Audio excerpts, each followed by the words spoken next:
जब जापान में झंडे फहरा सकते हैं तो मध्य प्रदेश तो अपने देश का एक हिस्सा है कि नहीं। अयोध्या में भगवान राम मुस्कुरा रहे हैं तो हमको जापान में मजा आ रहा कि नहीं आ रहा।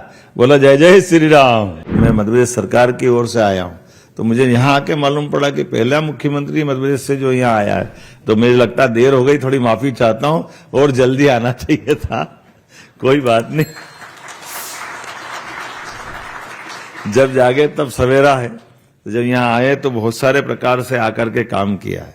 एक काम ये भी किया है कि हमने कहा जापान के कई लोगों से, कई निवेशकों से बात करके ये भी बात हमने शेयर की कि भाई जापान में आर्थिक रूप से समृद्धि है। जापान की बहुत अच्छी बात है कि टेक्नोलॉजी बहुत अच्छी है, बहुत सारे प्रकार से जीवन शैली अच्छी है, बहुत अच्छी संभावना भी है। लेकिन जो भारत की या मध्य प्रदेश की अच्छी संभावना है उससे तुलना करो तो एक दूसरे के पूरक है। हमारे पास आबादी है, यहाँ आबादी की कमी है, अच्छे तकनीकी रूप से दक्ष लोगों की कमी है, या तकनीकी छोड़ो तो सामान्य काम करने वालों की भी कमी है। तो हमारे पास में एक तो मेन पावर जो है, इस मेन पावर को केवल भाषा सिखा करके भी हम एक दूसरे के पूरक बन सकते हैं।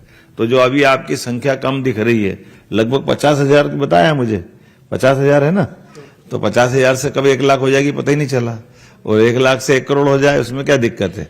होना चाहिए कि नहीं होना चाहिए। अभी कौन से एरिया में वो 7,000 वाला आबादी का सबसे बड़ा इलाका, खुश होते रहते है ना। तो ऐसे आज मैं जितने निवेशकों से मिला उनने सबने कहा कि साहब आप तो सब दूर से भेजो, जहां से भेज सकते हो, हमारे सब द्वीप में इतनी आबादी है तो मजा आएगा, कोई परेशानी किसी को नहीं है। क्योंकि ये भारतीय लोगों की खूबसूरती इतनी अच्छी है कि उनके जीवन में वो तन से, मन से और सब प्रकार से प्रसन्न रहने की कला उनको आती, तो हर जगह एडजस्ट हो जाते हैं। उस एडजस्ट होने की बात के आधार पर ही हर जगह उनका स्वागत होता है। मैं आज जब यहाँ आया हूं तो मान के चलो, जब मैं कोई बात कर रहा हूं तो जापान में आईटी, ऑटोमोटिव, फार्मास्यूटिकल, बायोटेक, लगभग 100 से ज्यादा भारतीय कंपनियां हैं। ये भी सुन के आनंद आ गया। उसमें HCL, TCS, इन्फोसिस, विप्रो, आयो, ये जो अपने मान के चलो कि कौन सी कंपनी अपने यहाँ कम पड़ रही है, लेकिन ये भारतीय कंपनियों से जुड़ करके भी यहाँ काम कर रहे हैं लोग। ये भारतीय कंपनियां तो है, इन्फोसिस, महिंद्रा, टाटा स्टील। तो ये भारत की जापान से, विदेश से अपनी जड़ों को जोड़ करके अब भारतीय कंपनियां भी मल्टीनेशनल कंपनियों के रूप में बदल गई। और इसलिए वो गया जमाना जब हम केवल किसी और कारण से किसी और की तरफ देखते थे।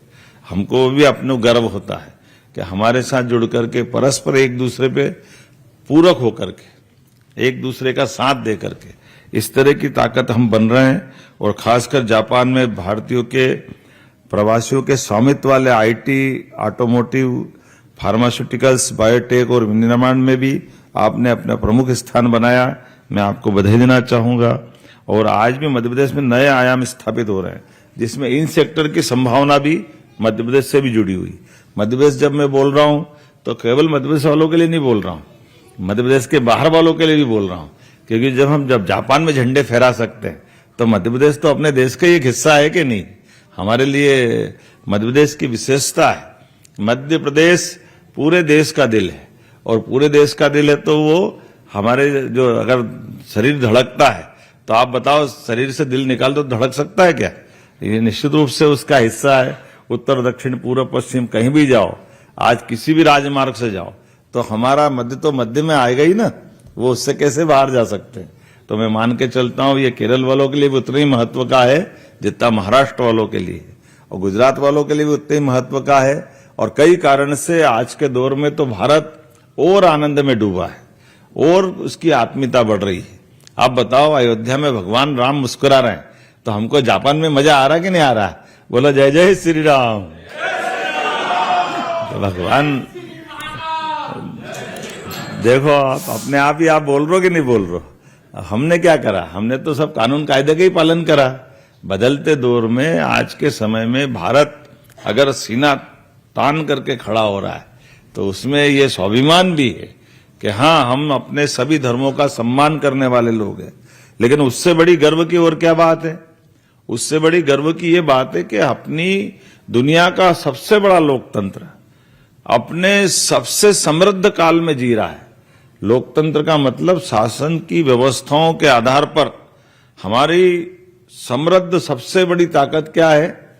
लोकतंत्र की सबसे बड़ी ताकत है चुने हुए जनप्रतिनिधियों के माध्यम से बना हुआ मंत्रिमंडल और समर्थ मंत्रिमंडल, जो अपने सभी समस्याओं को भी जानता है, समस्या के समाधान भी जानता है और समस्याओं के समाधान के लिए निराकरण करने वाली सर्वोच्च न्यायालय संस्था है। उस संस्था की इज्जत बचाए रखने में भी हमारा लोकतंत्र सक्षम। लाइक करें, शेयर करें, फॉलो करें, YouTube पर जाकर सब्सक्राइब कर बेल आइकन दबाना ना भूलें और ताजा अपडेट्स के लिए स्वदेशलाइव.com पर जरूर जाएं।